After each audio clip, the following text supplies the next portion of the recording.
And we are live. Hello, Vailok. What's happening? Rohit, what's going on? Just woken up on a Monday morning after a good weekend of football. Good weekend of football. Yeah, actually, a very good weekend of football, right? There were some really good games. Except for even United game was fine, actually. We Yeah. did, both of us did a watch along. And I Yeah. thought it was a really good game, actually. And there have been some really good games this weekend. If I have to just go through them, there was Brighton Leeds, Burnley Arsenal, Palace Brentford. Obviously, we had Forest United, Spurs Chelsea, and yesterday we had, of course, Man City's game against Bournemouth. So all in all, it was an action-packed Premier League weekend, man. It was good. Oh, of course, and we completely forgot about talking about Liverpool's rare win against Aston Villa. So they Liverpool won 2-0. So yeah, that's about it. You done it. No, I'd actually want to start talking. I think let's start with the Arsenal game. I think I want to keep the Liverpool game till Abhishek joins, who is going to be joining us in a little bit. But Yeah. maybe we start off with. Sorry, I can see a chat coming in from Anish. What is he saying? Okay. Yeah. Set piece FC. That's a good segue, Anish. So set piece FC they are on it, man. I think it was in the watch along. I think because Arsenal kicked off at the same time as United, and we saw Gyökeres and I forgot who the second goal scorer was. Oh, But I see. That's what I wanted to start with. Two of the players you think are overrated, both of them oh scored. yeah. Rice and Gyökeres.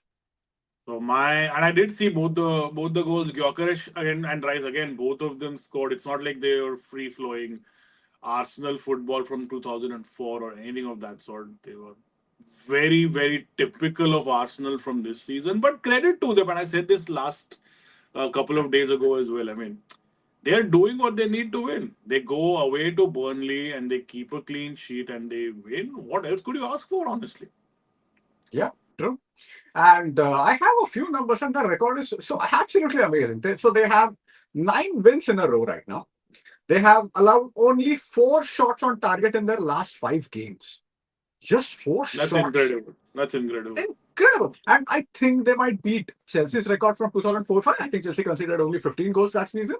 There is a possibility that Arsenal might one up them. Hmm. And yeah, this is absolutely ridiculous record. And they also have, I think, 10 players have scored for them so far this season. And compare that with Man City, who have Haaland firing goals left, right, and center. And apart from that, they have a bunch of players who only with 1 goal. So One the goal. Yeah. second top scorer is 1 goal with, I think, 4 to 5 players. Right. No, I think their second top scorer is own goals, if Yeah. I'm not wrong. I just read that Is that so? stat.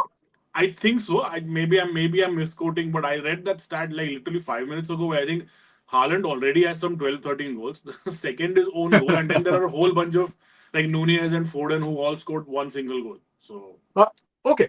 Tell me how many goals do you think Haaland has scored this season? 13, right? Wow, why I read there is it 26 this year? 20, unless it's in all Club for competitions. the club That I don't. for the club and country. It's Oh, that I don't know. 26. 26.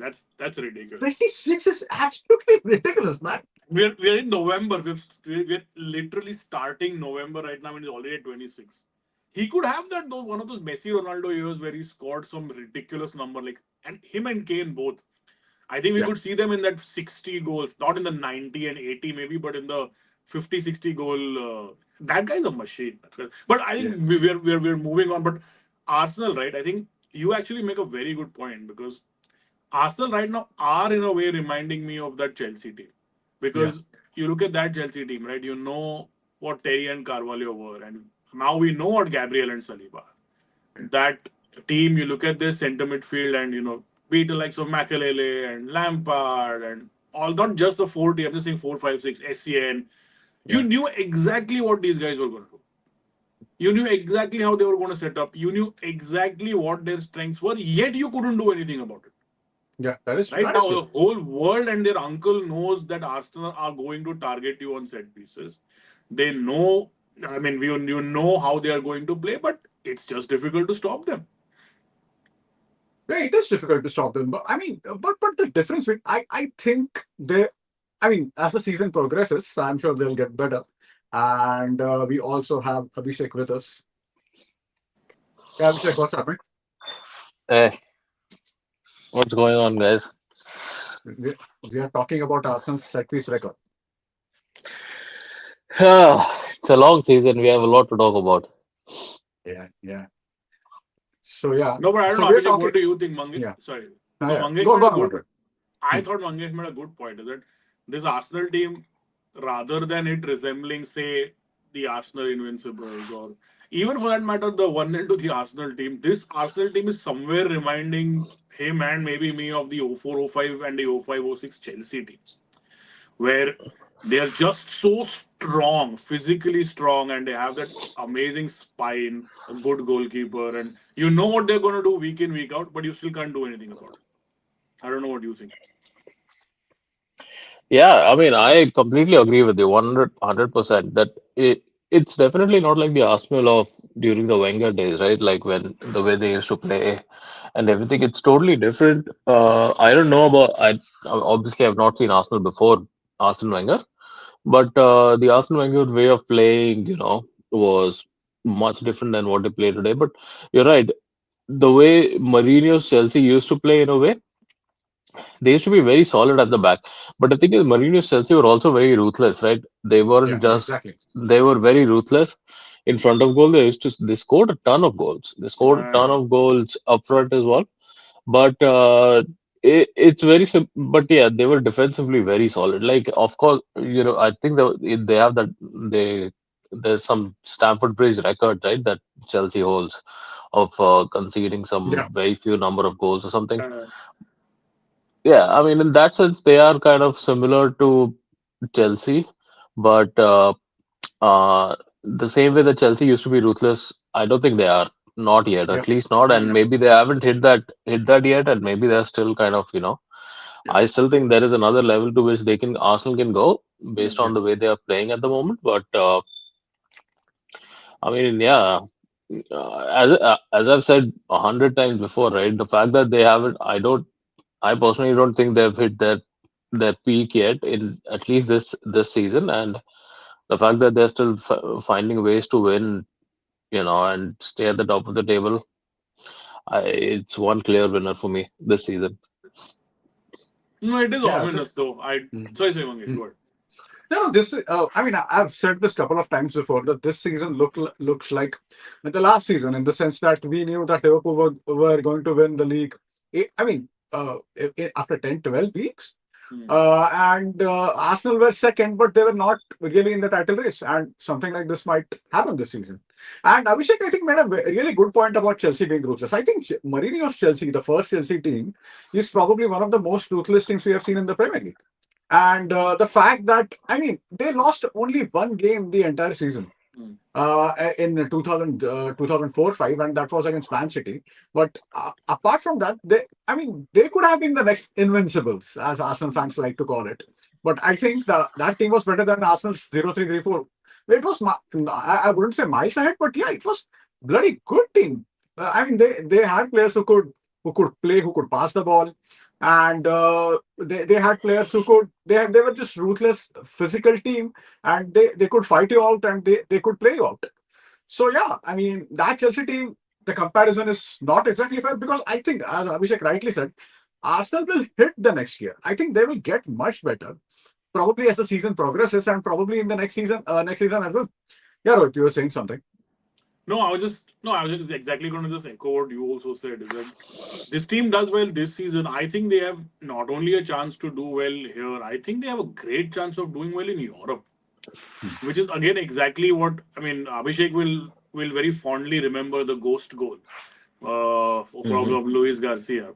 So and Chelsea, if you remember under Jose, they used to make deep runs in the Champions League, right? They got to the semis. I don't know what happened in the other season, but they always were there. They were always hanging around, and you always knew that they are going to be playing up for championships. Even in the 06-07 season when United won, I think somewhere when Shevchenko came in, that balance between him and Drogba and all of those, all of that happened. And I think they got in too many players at the end, which is, I Yeah, mean, compared to now, if you look at that squad, you will say that that's a bare bones squad. Looking at Chelsea's current squad, but I think they made that mistake in 06, 07 when I think there were just far too many options, and letting go of Robin and all of that that didn't really work out. But Arsenal have a chance of going on a 2 3 year spree, man. They really do. Okay, right. Just one more 1 second. I'm going through some of the comments. Anish is saying that, oh no, guys, you're breaking my heart with so much Arsenal appreciation, especially that coming from Rohit. That is quite something, right? Hey Anish, it's through gritted teeth. Huh? I'll tell you that. I'm absolutely not enjoying saying any of this. But I mean, what else am I supposed to do? Yeah, yeah. There are plenty of people who don't want Arsenal to win. Shuranshu, he's saying that please let whatever happen, but not Arsenal letting in less than 15 goals. Yeah.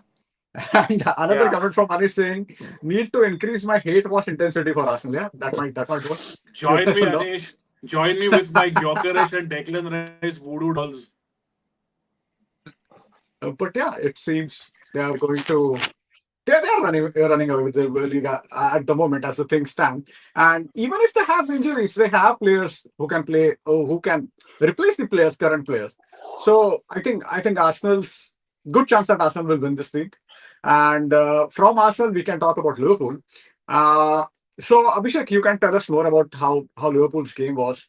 Because Liverpool came into the game with four losses on the bounce, and Villa had four wins on the bounce. So you can tell us how exactly the game went about. But just 1 point. What I Mm. noticed in that game was the slot went back to basics, in the sense that you only had one player who was Ekitike, who was uh, who is playing like he has been there forever, for quite some time. And apart from that, all the rest of the players, they were that was last season's team. Yeah, yeah, which is exactly what he should be doing, and I'm glad he's done that because I'm glad he's gone back to realizing that the team that won the league last year needs to be starting more the players that won the league last year because there was no reason for him to drop like Robertson outright, right? Like he's okay. I know that a lot of people are going to say that Robertson was not doing so well last year. It's fine, but he's still not. He's not completely done. He's still there. He was made the vice captain at the start of this season. I mean, there has to be a reason for that. Given the fact that he was made the vice captain at the start of this season, he should be on the pitch a lot more, right? So I'm glad that Slot went back to his starting lineup, and it looked like the tactics were also pretty much the same because we kind of showed signs of what we used to be like last year in the match against Villa. The three in the midfield, it looks like finally McAllister has like awoken. I don't know what had happened to him for all this while, but it looks like he's finally getting back to the level that he has been for the last couple of years. Overall, good game. Gravenberch, great player, really good player. I mean, I'm so glad he's back. He was injured, but I'm really glad he's back. He's got a lot of good, like important goals, right? He scored against Newcastle, he scored against Everton. Now he scored against Villa as well. So he's kind of picking up that habit of scoring important goals. Man of the match was Soboslai, as always, right? He has that engine. He constantly runs. The entire match he's running he's up and down. He's the entire 90 minutes is doing that, which is good in a way, and also in a way I'm also concerned that he's gonna you know uh, get exhausted as the season progresses because he's been starting most of the games. Uh, who scored the second? Oh, Salah. Did you see the first goal by the way, Rohit? No, I did not. What? So I didn't catch Yeah, the yeah, game yeah, at all. yeah, yeah. You should go see. I mean, it's going to be a little bit of therapy for you, Is it? because the best With a goalkeeper mistake in the by world, the guy who has won two, what he won the best keeper in the world last year, right? Yeah, I I don't know think why, so. but yeah, he basically passed the ball. He gave the ball away directly to Salah, and then Oh, Salah just first time put it into the yeah, net. yeah. I jeez. Anything which leads to Emi Martinez clangers, I'm always happy. It doesn't even matter if it's Liverpool or City. I'm always happy when there is a Martinez clanger. So Yeah, you should watch the first goal yesterday. Then Yeah. that was absolutely nonsense. Actually, you should have seen the whole game. He was not good. Hey, by the way, maybe I read this wrong. Is Salah now level with Rooney or something on goals or No, Contributions. he's goal contribution? yeah, goal Okay, contributions. But I think in the list of goals, he's I fourth. think he's fourth now. Rooney is about 18 goals away from him. Ah, right. So you got Rooney, he's got Cole, Kane, and Shearer above him. No, Keane. Sorry, Kane and Shearer and Rooney. That's it. Yeah, Oh, he's right, right. already went past goal. Oh, he got past Cole. Okay, okay, okay. Gotcha. Yeah, yeah. Yeah, and I go on. So I some time back I watched Wayne Rooney's podcast for some time, and what Wayne Rooney said in that game was he was really surprised by how Unai Emery set up his team because they were playing from the back, and what I mean, Swart has clearly told us that he's uncomfortable. He's not exactly comfortable while dealing with people who play direct, who people with long passes, Hmm. and Emery is someone who is he's known for his flexibility, right? So he sets up his team as per the opposition, and for some reason he did not do that. And this is something Wayne Rooney pointed out some time back. But yeah, it was, and maybe that's the reason Salah scored that goal because of Dibu Martinez. What he did was he passed straight to him, and it was an open goal for him. Yeah, and yeah, you're right, because a lot of people did point that out as well, that obviously we've struggled in the past few games to play a certain way, but I don't think Emery picked up on that, or he just didn't want to change the style. He just kept playing the way he did, and a lot of teams. Now we have Madrid tomorrow and then City. Both of these teams are ones that will play through you. So hopefully that plays, I think Slot clearly prefers teams that don't go that route, but rather play direct, and maybe that plays into our hands. But let's see. I mean, it's going to be Madrid tomorrow. It's going to be a big game. So let's see. Yeah, yeah. So I'm Don't going be through surprised. Sorry, yeah. sorry. Go So ahead, so Manish. No, no, no, go I ahead. was just going through a few comments. Yeah. Shuraj is saying law with Chelsea. Every time I watch them play, I have to double check if the 11 players are even part of the club. I think I mean I think that's the same with Maresca as well. Like I'm not sure if he knows if his squad is part of his club, and that's the deal with everyone. I think. And Shuraj is saying again that to think we were genuinely in for signing Ebi. Jeez, man. I read that link and I think United even agreed terms with Martinez before signing Lamens. And at that point, I mean, we were in deep shit in terms of our form.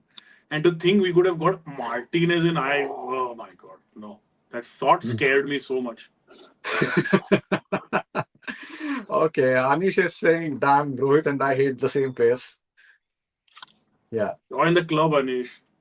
yeah. And one more comment. I think Jitesh's comment I completely missed out on set Yeah, I think he pieces. said something about Haaland, which is perfect, I think. Yeah. No, which is actually that's fair. That's fair. And yeah, I think Salah is on 180 goals. So Rooney with so 28 goals more Rooney has, not 18. Kane I think 213 and Shearer 216. I think Mm. Salah is on 190. I don't think he's on 190 right 180 now? because Is that so? yeah, because I think Cole is in the 180s as well. Just Yeah, check, but I think 190. Salah Yeah, is yeah, yeah. 190. That's right. That's Yeah. right. That's right. You know, That's right. it's gonna be funny if Salah actually gets to Kane's number, and then Harry Kane just comes back to the Premier League as a 36-year-old and just spent one season and scored some 30 goals. I The think way looking that at the guy is way going, Yeah, looking at the way he's playing and Bayern are playing, I feel like the only hope of stopping Arsenal from winning the Champions League, one of the only hopes is Bayern, and the other. Now let's see what Madrid is like tomorrow. I haven't seen Madrid at all this season, but they've been up and down. Like they got beaten by Atletico at home, right? Like 5-2 they or won something. yesterday. Correct. I've been watching Madrid rather frequently this season. I like the Mm. way Xabi Alonso sets them up. They're playing good. Apart Yeah. from the Vinny dramatics, I think they've got great depth. Mbappe is clearly the alpha in that team right now because he's playing straight down the middle. Got Mm. Vinny, they've got Arda Guler and Mastantuano, all these guys. Their midfield is stacked, man. It's Yeah. stacked. Did you see the left back who scored the goal? Yeah. Uh, let's not let's not go there. And to think that we had Alvaro Carreras there, and then you have Dallo and Dorgu, who Both always play the both of them always play because whoever starts gets hooked at 60 minutes. When you So start Dorgu, it's he was sold in favor of Luke Malasia, Shaw and Tyrell oh Malasia, Malaysia. Malasia. who's not even in the squad at the moment. So Yeah. Is he is has he I have no I've never seen him. Is he real? Has he yeah, actually played Malasia. He played against Liverpool. now? but Not this season. When okay, he in okay. his first season, yeah, yeah. The third we lost Oh, for first two games and we won 2-1 against Yeah, yeah, When Jaden Sancho scored. How can you forget that, Rohit? yeah. Jadon Sancho. I don't Yeah. remember that. Yeah, he Jadon sat Sancho's Milner played down. yesterday. Remember? He played yesterday Did he against not us. get hooked? Did he not get hooked like two No, or no, three times this season? He did not start, yes, right? at least yesterday he was Emery brought him on somewhere in the second half. Yeah, he did Because not I start. think in the previous game week, I think Emery bought him on as a sub and then hooked him again. I don't remember against who, but I think in the previous game week. To be honest, he came on yesterday and looked a little lively because Villa got two players on the left side yesterday when they made that sub, and both of them looked a little dangerous. Like they started creating something. So it was not much, but he definitely looked like he made a little bit of difference yesterday. But again, The is he bar is still pretty is he on low. loan or what? Loan. Yeah. Yeah, yeah. Who's going to buy him, man? Nobody is going to Nobody pay wants to buy United him. money to take us off him. Yeah. He'll be on loan till What his contract runs out. I feel like Villa made these because they took Harvey Elliott on loan from us, and they have an obligation to buy him after a certain games, and he doesn't play at all. Oh. Like he's not even on the bench. He doesn't play at all. So I don't know if it's like I feel like the Villa owners are making signings, and it's not an Emery signing for sure because Emery is not even playing him. They But they also made said, some interesting loan Ma- signings there. Even last season, they got Rashford, they got yeah, Asensio. How the Yeah, hell do yeah, you get Asensio to Aston yeah, Villa? that made Bizarre. no sense. yeah, Maybe because of his PSG links, right? With yeah, Emery. Yeah, right. yeah. That Mm. could be the reason. That could be the reason. But yeah, the final score was so after since Liverpool have lost four games on the bounce, and this is similar to City's last season, when I think they lost one game against they started it started with the Bournemouth loss, and then they lost four games on the bounce. And Abhishek, do you think that Liverpool will make a comeback? I'm not talking about winning the league because after losing four games on the bounce, it's very difficult to win the league. To be very honest, and that has happened with Rohit. Surprisingly, this has happened with Manchester United in 2001 too, when Alex Ferguson first he told everyone that he's going to retire, and we hit Right. we hit a slump, and we lost five games out of seven or something like that. And but as the season progressed, he came back from retirement because basically his wife told him that I'm not having you at home at all. And so this is literally happened. And No, I read we had even had initial talks with Marcelo Lippi to take over, like oh, some initial conversations with I think Lippi and was Sven it Göran Lico or Eriksson. Sven? Sven, yeah, I Both remember of Sven. them, I don't yeah. remember Lico. I Marcelo don't remember Lippi Lico. and Sven. So you had talks with them, I think, preliminary talks. I think we had talks with. I know about the Sven talks, but I'm not sure. I did not know about Lico. Yeah, but this a similar thing. So that was the case with United 20 years back. City last season. But Abhishek, do you think Liverpool do you think they will make a comeback? Because even though City made a comeback last season, they are not the same. Mm. Do you think that something similar might happen with Liverpool? I mean, it- let's see. I mean, we desperately need to put a run of games in front of us now. We need to. I'm glad we stopped the rot, basically, right? Losing four. I don't know how many games it's been now, 5 or 6 games that we've lost. Uh, Right. but if you have any chance, if you have any chance of at least competing for the title or uh, trying to push Arsenal even a little bit, then we have to start winning games. We have to start. If we put like a run of 8 or 9 games that we win, given the fact that what the next few fixtures are, it's going to be very difficult. But still, if we do that and we get some of our confidence back and some of our playing style back, then I might have hoped that okay, there might be one or two ways in which we can try and compete. Maybe Arsenal might drop points here or there somewhere. I don't know. But again, I don't have that much hope, to be honest, because Arsenal are not Yeah. looking like they're going to drop points. They're not. They're not. I mean, I'm glad they lost to us because at least they have one loss, because I don't see any team in the league at the moment who can beat Arsenal. The or at least get a result out of them. Like City, maybe the Liverpool fixture, we might get a result. Uh, I don't know. So yeah, I mean, I don't. Let's see. I just want us to try, and because the sort of form we are in, right? Like we could do well in the Champions League, and I'm hopeful that, because the Champions League is kind of like that, right? Like, even if, I mean, when we won the Champions League in 2005, obviously we finished what, sixth or seventh. We finished outside the top four, so it's never really that way. But yeah, I mean, just let's start with putting a run of a few wins along the way. Please don't tamper with the squad anymore. Don't try and do anymore. This formula has worked in the past. Ekitike he has slot in perfectly into that team. But just start with this team, keep playing this way. That's fine. Let's see what happens. Rohit, were you saying something? No, no, I don't think so. Uh, okay, okay. ठीक है. So Subhash is saying again, Malaysia is a myth, my friend. So he's a shadow. Yeah, true. Very true. From that, I think yesterday's game, I think it was a really good game between Man City and Bournemouth.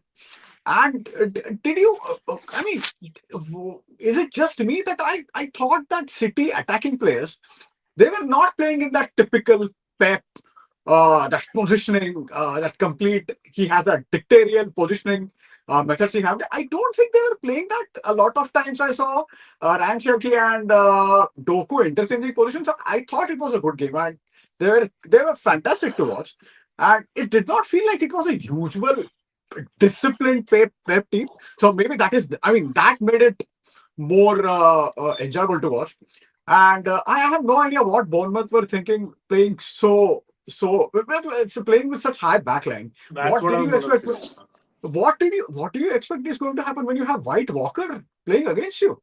I didn't get that. If you see for both of Haaland's goals, you look at where the Bournemouth back four was standing. What are you expecting when you have Yeah, Rangers seriously. and you have Ryan Cherky and all these guys who can, at the drop of a hat, play a defense splitting pass in behind your back four, and then you have this monster, this alien who is going to be chomping down at the bit and trying to get to the. No, you're not going to catch him. Once Yeah. he's off, you're not going to catch him. What are you even trying to do? And They even just for both played the it in goals, City's hand. Yeah. yeah, sorry. No, good. No, but even for both the goals, Senesi was in first in a position. He was first of all he was playing so high with such a high backline. Then he left his positions to chase someone. I think could have been Ryan Chetik or Chetik on both occasions, and Halan had a free run. And yeah, what a fantastic form he is in that. But he's enjoyable. I'm not sure if he's the most enjoyable player to watch, but he's the scariest. I'll tell you what. So like back when like there were instances when Rude used to be one on one with the keeper, and the moment Rude would hit the penalty box, you knew it was going to go in. Yeah, If he's yeah, one on one with the goalkeeper when he's running behind someone, you knew the ball was going to find the back of the net. Yesterday, when Haaland made that his run for his first, there was no doubt in my mind that that ball was going to go into the back of the net. Zero doubt. yeah, Second yeah. one, when he rounded the goalkeeper, zero doubt in my mind that that ball was going to find its way in the back of the net. Zero doubt. Yeah, I'm reading one comment by Anish. He's saying Pep changed his play style because he saw the boring monster he created in Arteta. This is Frank. This is Frankenstein all over again. Pep being Yeah, Frankenstein at his Arteta shaped monster that he's created. Mm. boring monster. Genuinely funny. But yeah, but what do you think makes players like Senesi that leave their position when you have Haaland next to them? Is it just the anxiety of not having the ball? Because I remember reading Michael Carrick's book, and what he said about 2009 Champions League final is Alex Ferguson told them to just don't leave your position, but they were not used to not having the ball for. I mean, Hmm. Barca had more than 60% possession, and I can't think of many United games where we did not have much possession, less than 50%. And maybe that's the reason that players get anxious when they don't have the ball and they leave their positions, and then you have Haaland hitting you on the counter. And Abhishek, I think we discussed it ages ago. Does it not feel like Haaland from Dortmund? Because a lot of his Dortmund goals, I remember he used to make runs right from the halfway line, and someone used to give him a pass, and he used to score. Yeah, he's kind of becoming more than what he, at least in the past couple of seasons when because he used to have De Bruyne make all those runs for him. Yeah, He used to have, Rodri used to also play a lot. Who else did they lose? He had Gundogan as well, and all of these guys would really, bring the ball forward, and a lot of how many games have we seen where Haaland has just taken, hardly maybe 10 touches the entire game and he scored two goals? Because that was not his game. I feel like Pep is now asking him to do a little bit more, especially how he was during his Dortmund days. Yeah, he, so many times he used to run from the midfield with the ball, without the ball, or at least try and connect with the midfield a little bit. He used to do that, and now it feels like he's doing that because a lot of his goals have started to look like that now, right? And maybe that is because they've lost two. Well, they lost KDB, Gundogan is gone, and they've lost Rodri now. So the midfield is raw. The midfield is new at the moment. Reinders, Cherki. They obviously have Bernardo Silva still, and they have I think it's Rico Lewis, right, who is the youngster that they've promoted. yeah.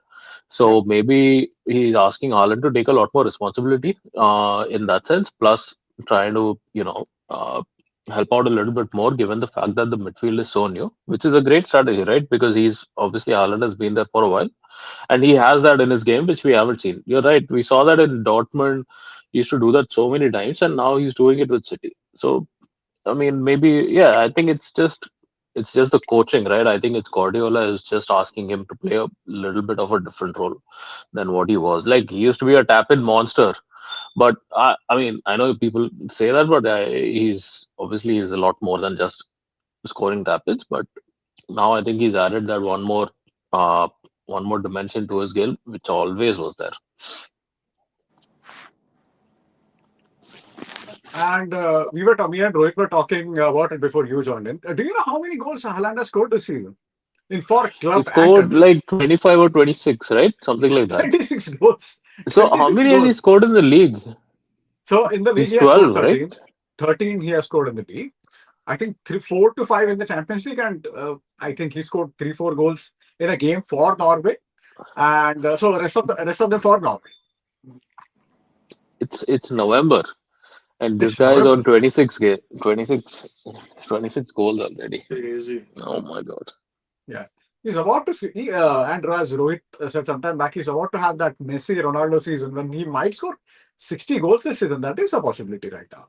Yeah, yeah. No doubt. He'll get to 60 goals, I think. Yeah. Yeah, most definitely. Okay, from Man City game to United game, and we finally dropped points. And me and Rohit were doing watch along for United Forest. So, Rohit, do you have anything to say about United's performance? No, I think during that game, I think it was around the 80-minute mark when I said to Mangesh that we should just take the point, don't do anything stupid, and that's what we did. So Yeah. would I, would have liked to win away at Nottingham? Of course, I would. Who wouldn't? But understanding, I think, where the squad is at the moment, understanding the fact that in previous seasons, if we had gone 2-1 down at 45 minutes, that game would have ended 4-1. Hmm. Undoubtedly. We Hmm. would have capitulated and that game would have ended with a United loss. The fact that we came back and honestly, at no point during that game did it feel like we are severely under the cosh. Like even if you saw both the goals that we conceded, the first one, sure, it was just a good ball in the box. The guy just positioned himself between the two United defenders. It happens all the time. Anyone can concede that goal. Second goal, sure, there was a bit of an error from Dallo in terms of who's marking whom, and we couldn't deal with the second ball, which is always a cardinal sin and all of that. But again, a stupid mistake rather than it being some sort of a systemic defensive issue. But we didn't give up after that. Like Yeah. Bruno hit the post. United could have got the winner in the 93rd minute unless that one dumbass decided to put his body on the line for no reason. Let it go, man. Let United get that fourth win. That happened. We had a couple of good chances again for these guys to get into the box, and it just didn't fall through. But we managed to get Ahmad managed to get that excellent finish in. We Yeah. got a point, and I'm okay with that, honestly. Because the past two seasons, undoubtedly, we would have lost that game 3-4-1. You got a point, you hung on, you got your point, take it back home, put it in the bank, move on to the next game. I have no complaints from that draw. None whatsoever. And do you know what I noticed? Amarim kept his team unchanged. I Yeah. don't know this happening before. I don't think this has happened before. Or has it? Don't think so. I think I read that it's the first time he's gone with an unchanged 11.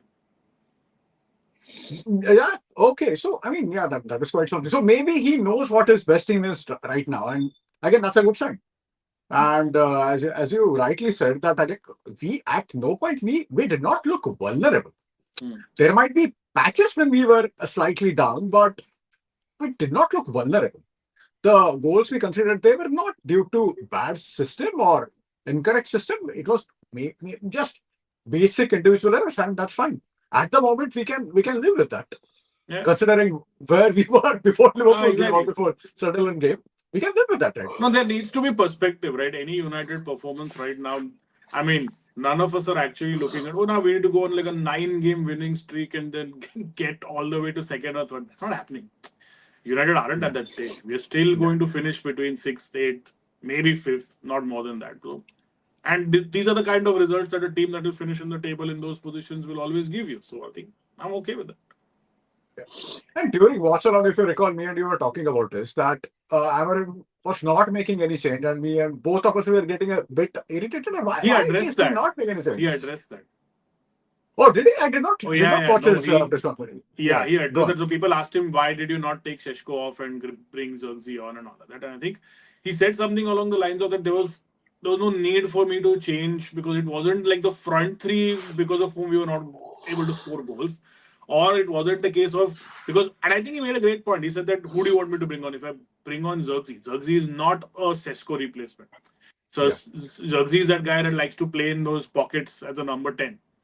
But Cunha was doing well, and you had Mbumo. Mbumo was doing well. This maybe was not a game where we needed Mason Mount who can knit things together. We needed somebody who's a lot more direct. Mason Mount is not a yeah, dribbler like yeah, Mbumo. So he sort of addressed that, and I thought, yeah, it made sense. I mean, I was getting frustrated, obviously, because as a fan, you just want to see something different. yeah, But recognizing that it's not like United have a million options on the bench, uh, yeah. it was okay. It was okay. It's a decent performance, decent result. We move on. I think the haircut has to wait, right? That haircut guy. Yeah. And I I'm mean, so I don't know why he thought about 5 games in a row. He should have five. just gone with like three. Because 5 games. So when was the last time United won 5 games in a row? God, maybe under. Actually that's a good question. Wait, is Maybe he saying won 5 games in a row, or is that haircut thing about not losing 5 games? What is it? no, Won one five five. games in a row. He's going to have that haircut till 2045 or something. I don't know. Yeah. I mean, I don't know what he was thinking. But did you see is that Paddy Power advert? No, what is that? So basically, I mean, they have just made fun of this. And Paddy Power are excellent at picking the speeches. If you recall, I should not be saying this, but if you recall, they also had an amazing advert about Ryan Giggs' brother. It was Oh, yeah, yeah, absolutely yeah. Oh Oh, yeah. that brilliant. I remember. That I Yeah. remember. It was absolutely brilliant. So they're Was really they can be a bit nasty. But yeah, this is a fun advert. I'll share that link with you. Yeah, I saw Yeah, that. I think I saw. I didn't see it, but I know I saw that that posted something. But it's a good content strategy for the guy. I mean, he's absolutely yeah, milking it. absolutely. He's Yeah, getting so much like attention. Not just he's starting to get attention from the players themselves, right? yeah. I think Mangesh needs to do something like that. That I See that until that was that United. was that was going to be my next point. Like, I mean, I used to go without cutting my hair for 4 to 5, 5, 6 months. I could have pulled it off easily right now. I could have Hey, you easily still pulled it can. off. Who's stopping you, man? Do it, do Yeah, it, yeah, do it for the yeah. podcast. Yeah, but Yeah. that won't be original right now, right? So yeah, we'll think of something else. Oh, by the way, there was one tweet I saw. That some I don't know. Some guy said that the guy who's doing the whole haircut bit, he's adding pressure to the players. Oh yeah, I saw that.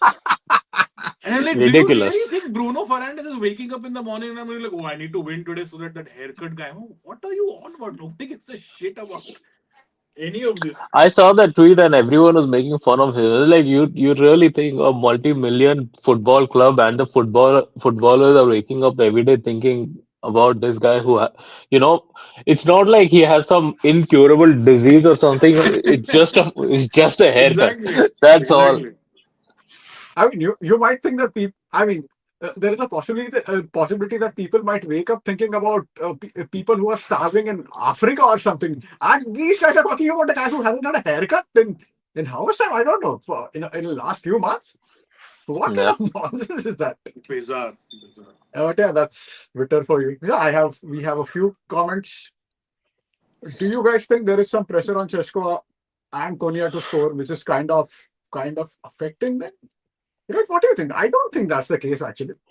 But what do you think? See, I mean, when you come in with the kind of price tags that these guys have come in with, of course there's pressure to score. And when you're Yeah. at United, of course there's pressure to score. But I think that's also somewhere it's lessened because there are no expectations from the team.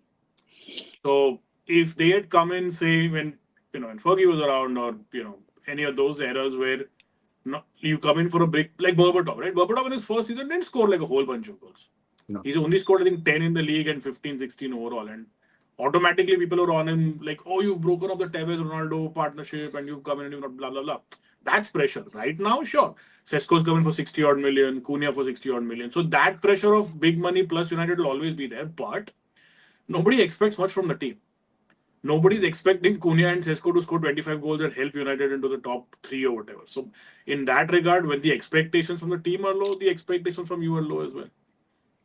I think even if they score like 15 goals, you'd be like, okay, this is a successful signing at this Yeah, I point. agree. I Given agree with it. given given what has been the standard at United for the past few years, if Sesko scores 15 goals this season, I think that's a 100%. successful signing. I Yeah, agree. yeah. I agree. Yeah, and I think for that to happen, we need to work on our big backs because at least at Sporting Lisbon, the main point of creativity for Amarin was his wing backs. And yeah, I think Shreyans is saying that slow down. The thing with Sesko is he's not getting the service he wants. He's just looking invisible right now. Yeah, at times that is the case, and at times I think he's doing decent, doing a decent job right now. And at times he's not getting any service at all. And yeah, again, that will improve with time. Yeah, Shivrash is saying maybe Ruben is slowly starting to find his groove, nowhere remotely close to the finished product, but there are certain flashes of taking steps in the right direction. That's fair. But then we have seen similar flashes before, so I don't know. Let's not open that door. And yeah, no haircut until United win the league. So I'll lose all my hair by that time. That is for sure. Yeah, there would be no need for a haircut because I think all of us would be 75 years Yeah, old and bald. So, yeah, yeah. True, true. All right, there was another game. I think Spurs Chelsea, and yeah, it was. I mean, Spurs only have 1 point in their home fixture this season in the league. And if you saw the game, and it was okay. Spurs could not do anything. They were just yeah, toothless. Spurs at home to Chelsea is always only ever going to finish one way. Yeah, I don't know what yeah, happens when they face Chelsea. They just surrender. They just don't turn up. I don't know what it is. yeah, yeah. But did you see that after the game, Van der Ven and Spence just stopped off, and Yeah, yeah, yeah. they had some Yeah. kind of I mean, that was not a good look at all, right? Like, yeah, especially, and I mean, what are you being so, arrogant about? Like, Van de Ven is a vice captain, first of all. Like, yeah, what are you being so arrogant about? You played like a team that finished 17th last year, right? 16th or 17th. You're not a team that finished in the top six or top seven and are now struggling to Hmm. find a way. You finished in the bottom half of the league last year, and that's your quality. So what are you being so? I don't get it. I think Thomas Frank was just simply telling them to go and to Yeah, go and clap to the to the to the traveling fans basically, right? That's yeah, all. yeah, yeah, And yeah. Van der Ven to do behave like that after being the vice captain, I think this is going to be one of those seasons like how it was for Amorim last year, right? Where he has to figure out who are the players he needs to keep and Hmm. who are the players he needs to kick out. Because I generally believe Thomas Frank is a great manager. He's a really good manager, and but Spurs have that. I mean, come on, they were not good last year, and they've lost their best player. So it's going to be really difficult for them to, put a. I don't see them finishing in the top four, top five, top six this year. But I think it's a season where Thomas Frank is going to figure out who are the players he wants to keep, who are the players he wants to, let go and things like that. And if this is the sort of behavior of some of the players, then it's obvious what's going to happen with them. Because I wouldn't, I wouldn't see any reason why he shouldn't be, putting up with these sort of players who are, who've been there. Van der Ven, I think, is a good player, but it's fine. I mean, you can't just do that to the manager. Then it's like 7 or 8 games in, and you are like publicly disrespecting the manager. It's not a good sign. And No, I and think it was Van der Beek's, just one point, right? It was Van der Beek's mistake that led to the goal. Yeah, yeah, exactly. You're not covering yourself in glory, right? Yeah, no, and I was just going to say, look at the profile of the players that are complaining. It's Mickey Van de Ven. It's not you're not Van Dijk. You're not some legendary figure at the club. You've been then you have Jed Spence. Spence just I think made his debut for England not so long ago. So you're still Yep. figuring your whole, your path ahead. I mean, for younger guys who Frank is relying on for them to do all of this, it just stinks of the whole Garnacho, Rashford, Anthony, Sancho situation. I don't know if it's that. I don't know. I don't honestly. I'm not too in tune with what's going on at Spurs, but you're absolutely right. I think Abhishek's right. He needs to sort of cut that out, cut those kind of guys out of the system. and it's gonna be. I mean, obviously, it also depends on how they they talk about it. Because when Klopp was here, there have been occasions when Sadio Mane did not shake his hand. Who Yeah, yeah, yeah. publicly he's shown that he was displeased with the manager in more than one occasion. It's happened with Mane. It's happened with Salah, and Klopp obviously said, he came back and he said that fine, it's 19 out of the 20 times if the player is respectful towards me, and then one time he's Hmm. not, then that does not mean that he's it's not a sign of a bad Right, player. It's just a sign of a Yeah. bad situation, right. Yeah. which is something Klopp used to do very well, and it's one of those situations for Thomas Frank. How is he going to handle it? You know, Yeah. it totally depends if they go and apologize to the manager and talk to him. But this sort of stuff needs to get cut out now. And they're fifth in the league. It's not like they're doing that bad right now. Mm. Of course, I'm sure the table will change, but they're fifth currently. So it's not like they're They're not struggling too doing bad much. at all, Hmm. considering that Yeah, where they finished last year. They're not Last doing year, bad yeah. yeah, actually. yeah, yeah. Yeah. So I don't know. Maybe just the players being a bit acting a bit bitchy. And yeah, but did you watch the game? The Caicedo had a wonderful game. He was fantastic. And considering we are playing Spurs next week, let's see how Amorim handles it. That's what I was going to say. I mean, Abhishek, or I don't know, it was you, Mangesh, who said that they've only had like one win. And I'm like, watch that change on the weekend. Watch that change on the weekend. Yeah, uh, yeah. I think So another it's count. is Spurs away for Yeah, you guys? yeah. Yeah. Oh, nice. So it's Spurs away and City away for us. Excellent. Further away, and then we have the week after, we have, Everton at home. So And who is That's Arsenal after playing? international break, right? Let me check. Arsenal, I'm not sure who's playing. Let me check. By the time thoughts on Garnacho or Chelsea, I personally so far don't regret letting him go. I mean, nobody regrets letting him go. He's a very good player. To be very honest, he's a fantastic player. But he acts like a little bitch, and who's going to care? No, when you I stick honestly up, don't even know what you guys Why everyone says Garnacho is such a wonderful player? Because I've only seen him like good in some flashes, but I've never seen him put on like a consistent run of performances or anything like that. Like I think he's a player with a lot of potential, but he's not a great player. I don't even know why Chelsea paid what 50, 60 million for him, right? 40 40, million. 40 I, million. maybe reasonable enough, but I never thought that Garnacho was that good a player. Yeah, but he's someone you can see at a club like United. He at least showed the flashes of what he could do, what he could become in the future. But again, with a lot of these players, they have discipline issues. As see, Roy Keane always says that you might be a good player, but if you have mentality issues, you're Hmm. not going to shine. And I think that's the Mm. case with Garnacho right now. And about your question, Arsenal plays Sunderland next week, and the week after. So after after ninth, there is an international break, and after that, you Arsenal. There's North London derby. Uh, Yeah, I mean, and Spurs will put their greatest performance ever against United and then absolutely go to sleep against Arsenal and lose 7-0 or something. That's what's going to happen. no, no doubt, no doubt. And there's one more comment. Spurs just need Kulusevski back because, in my opinion, he's a key player. He's such a versatile player, gambling between and the thing Spurs are lacking creativity. No, that's fair. They are also missing Madison, Madison. right? Yeah. Yep. So yeah, so that's about it. Do you guys have anything else? Not really. I think we covered almost everything from mine. So we go Yeah, through.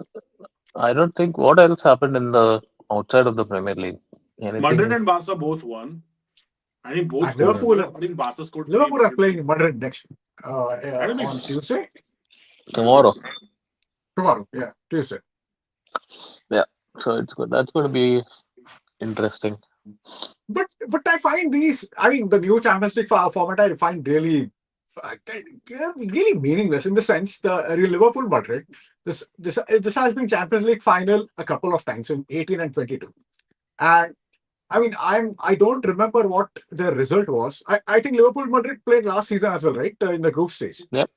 I Hmm. remember Liverpool won, but I don't remember the goal scorers. I don't remember anything about it. What's the Hmm. point of having your?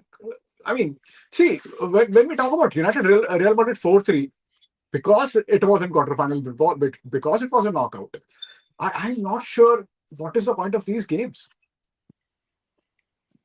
It's all about money. Yeah. That's all about money. It's all about the money. That's all it is. I mean, the more these big games are attracting, I mean, there's going to be a ton of people. Yeah, you're right. Last year we played Madrid. Now we'll play Madrid again. I remember the goal scorers. Of course, I remember the Yeah, of course. Yeah, Connor Bradley tackle on Mbappe, which was amazing. But yeah, I think I'm not a fan of the new format either. I think the old format was good. It used to, you know, because last year we topped the league, right? I think we yeah, topped the league, or at least in the top two, something like that. yeah. I think Uh, Liverpool topped the league. Yeah, and then who did we get in group stages? I can't remember now, but it was, and then we got PSG, who eventually won, and Hmm. PSG barely qualified, right? yeah, Towards the end. But I know that some of the other teams who finished in the bottom half got a lot easier fixtures than us, which was kind of weird in the sense that, and fine, whatever. But okay, I guess the format is what it is, but I'm just not a fan. I like the way it used to be before. And, especially the thrill of seeing those draws, the group stages, the group of death, and all of that we used to call it. It's just gone, and I'm not a fan. But again, what are you gonna do now? And unfortunately, it's kind of one of those things now where you really have to just suck it up and move on with it. yeah. I think Arsenal. See, Arsenal played Atletico, and they are going to play some another big team. I think in next few days. Just hold on.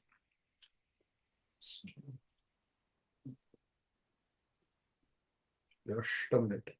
But yeah, they are going to play Bayern. They are going to play Inter. I what's the point, man? Yeah, Okay, guys. Well, I think you guys need to log in, right?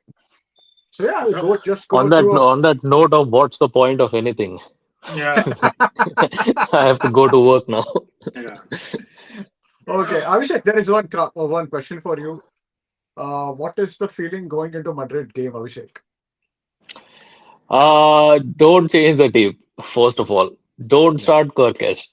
I'm sorry I'm being harsh. He's only 21, and please don't start Kirkesh. Just start the team that played yesterday and continue playing the same way. Madrid are not the team who are gonna, well, I hope they're not. They're not the team who are gonna go play long balls over the top and try, especially given the profile of players they have.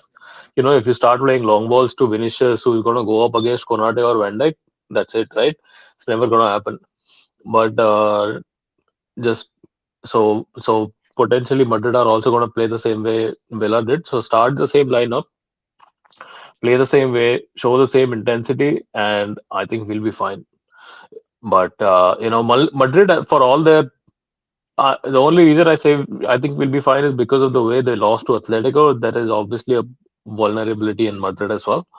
But I let's see who plays at right back. I'm interested to see who plays at right back for Madrid tomorrow. Because I've heard that Valverde has been playing that, right? Fede has Yeah. been playing right back. Yeah. So then, Cody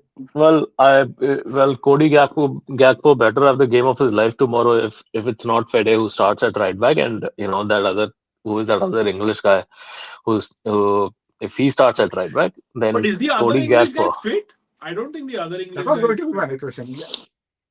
I heard he is fit for tomorrow Yeah. Is he Yeah. fit for tomorrow? because he's going on interview saying that if I score, I won't celebrate. I mean, if you're okay, then maybe you're fit, right? Maybe he is fit. Well, firstly, looking Uh, at the way Fede has been playing, try to get Fede out of the team. I think Fede he'll is come never on going as to a get out of the substitute. 11. But If you have a player like Valverde, right, he should never get out of the team.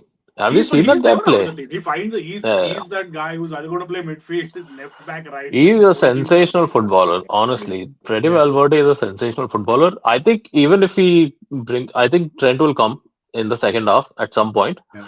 and Fede will just go into the midfield or something. Maybe a right-sided Yeah. midfield or something. But uh, yeah, I think exactly. I think I'm reading the comment right now, and yeah, in the Yeah. last 10-15 minutes, he's potentially going to come on. He's going to get the same reception that Michael Owen did when he came back with United. And I hope that is the case. I don't want anyone to be clapping for him or anything. Nah, just fuck off, please.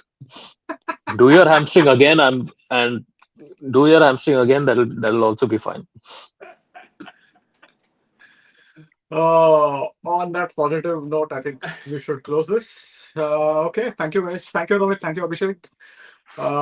Thank you, Shuranshu. Thank you, Divyansh. Thank you, Shreyansh. We'll connect very soon. Maybe during. Do you want to have a Real Madrid Liverpool watch along, Abhishek?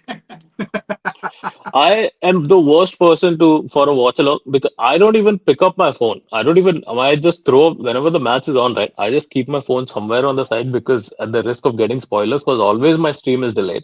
Yeah. So I am potentially the worst person to ask for a watch along. All right. Maybe sometime soon. Anyway, thank you so much, guys. Bye. All right. Bye.